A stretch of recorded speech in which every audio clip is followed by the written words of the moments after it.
August সরকার পরিবর্তনের পর দেখা গেছে যে একটা সুযোগ সন্ধানী উগ্র গোষ্ঠী তারা সারা বাংলাদেশে বিভিন্ন স্থানে অলিয়াউলিয়াগণের যে মাজার শরীফ আছে সেখানে তারা সুযোগের সদ্ব্যবহার করে একটা হামলা করে সারা দেশকে অস্থিতিশীল করার চেষ্টা করেছে।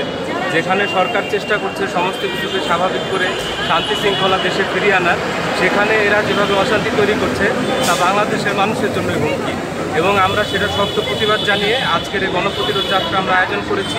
সেখান থেকে আমরা স্বরাষ্ট্র মন্ত্রণালয় বরাবর যাতে দেশের শান্তি শৃঙ্খলা ফিরিয়ে আনার জন্য আরও শক্ত অবস্থান নেয় সরকার, সেজন্য আমরা তাদেরকে স্মারকলিপি দিয়েছি এবং আমরা জানিয়েছি যে আমরা তরিকাপন্থীদের পক্ষ থেকে সরকারকে এজন্য সর্বোচ্চ সহযোগিতা আমরা এই স্মারকলিপি দিয়েছেন। যদি আসলে তারপরও মাজার ভাঙার মতো ঘটনা ঘটে সেক্ষেত্রে আপনাদের আমাদের অবস্থান হলো বাংলাদেশে কোটি কোটি তরিকা ভক্ত মানুষ আছেন, অলিয়াউলিয়াগণের ভক্ত আছেন, তারা প্রতিহত করবেন এবং প্রতিরোধ করবেন।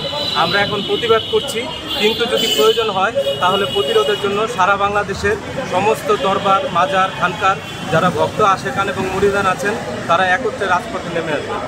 এই যে মাজার ভাঙা হচ্ছে আপনাদের আসলে এটাকে মানে আঘাত করছে কিনা, যে একটা আপনারা এটাকে অলিয়াউলিয়াদেরকে একটা সম্মান করেন, সেই জায়গায় আঘাতের জায়গাটা আসলে? জি জি, অলিয়াউলিয়াগণ বাংলাদেশে ইসলাম প্রচার করেছেন শান্তি এবং প্রেমের মাধ্যমে।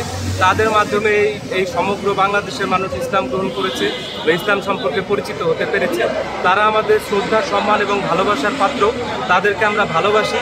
এজন্য আমরা ওরস মাহফিল বা বিভিন্ন অনুষ্ঠানের মাধ্যমে তাদেরকে আমরা স্মরণ করার চেষ্টা করি।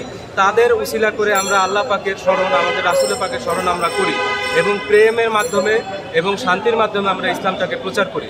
তো তাদের উপরে যে আঘাত সেটা ভক্তদের মনে বিশাল ব্যথা তৈরি করেছে এবং এই ব্যথা মোচন করতে যদি কার্যকর পদক্ষেপ নেওয়া না হয় তাহলে আমরাই রাজপথে নেমে আসবো।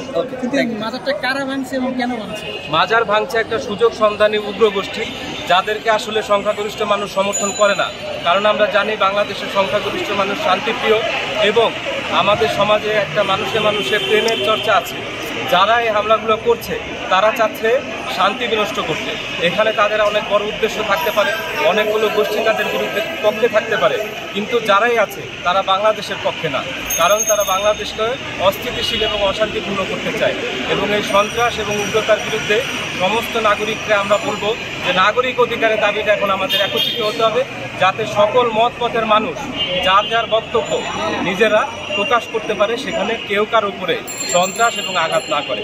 ওদের পরবর্তী পদক্ষেপটা কি আছে? আমাদের পরবর্তী পদক্ষেপ আমরা ভাববো, আমরা যদি দেখি এরপরও সারা বাংলাদেশের বিভিন্ন স্থানে এভাবে হামলা চলতে থাকে, সেই ক্ষেত্রে আমরা তরিকাপন্থীরা একত্রিত হয়ে সমস্ত দরবার, মাজার, খানকা সহ বাংলাদেশের কোটি কোটি ভক্ত আশেকান আছেন তাদেরকে নিয়ে আমরা রাজপথে নামতে বাধ্য হব এবং আমরা ওইদিকে যেতে চাই না।